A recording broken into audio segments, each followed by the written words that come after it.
পঞ্চম দফায় high voltage vote যুদ্ধ শ্রীরামপুরেও একদিকে রয়েছেন তিনবারের সাংসদ তৃণমূলের পরিচিত মুখ কল্যাণ বন্দ্যোপাধ্যায়, অন্যদিকে প্রবীণ নেতার চ্যালেঞ্জ জানিয়ে ভোটের ময়দানে সিপিএম এর তরুণ তুর্কি রয়েছেন দীপশিতা ধর এবং বিজেপির হয়ে এবার ভোটে লড়ছেন কবির শঙ্কর বোস। অর্থাৎ ত্রিমুখী লড়াই, একেবারে হাড্ডাহাড্ডি লড়াই। এবং পঞ্চম দফার এই হাই ভোল্টেজ ভোট যুদ্ধে শ্রীরামপুরে একদিকে যেবারে তিনবারের সাংসদ রয়েছেন কল্যাণ বন্দ্যোপাধ্যায়, তৃণমূলের পরিচিত মুখ, এবং অন্যদিকে ঠিক রয়েছেন সিপিএম এর নতুন মুখ দীপশিতা ধর এবং অন্যদিকে বিজেপির হয়ে ভোটে লড়ছেন কবির শঙ্কর বোস।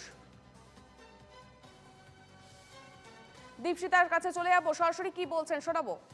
সবাই শুনলেন উনি কি বলেছেন, এবং এটাই এখানে ট্র্যাডিশন, এখানে এইভাবেই মানুষকে ভোট দিতে। আমি দেখেছি আমার সামনে এজেন্টকে ঢুকতে দিইনি, এখানটা ধরে বার করে দিয়েছে, এমনকি আমাদেরকেও সরিয়ে দিয়েছে। মানে ওদের লোক আছে, আমাদেরকে সরিয়ে দিচ্ছে, এরকম অবস্থা এখানে ঘরের।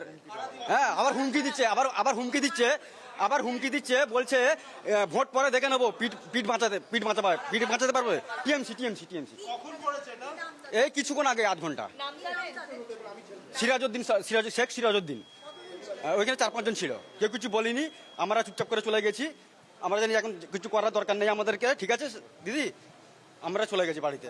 তারপরে আমরা দিদিকে কল করি। আমার নাম শফিক আলী সর্দার।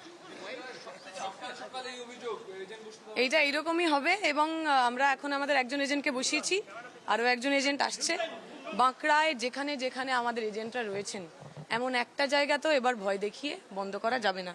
আমরা প্রিসাইডিং অফিসারকেও বলে এসেছি, ওখানে বিরোধী দলের এজেন্টরাও রয়েছেন, ওনারাও বলছেন যে সমস্ত মানুষকে সত্যি তো বসা উচিত, এজেন্ট বসবে না কেন। আমি চাইবো ওনারাও সেই কোঅপারেশনটা করুক।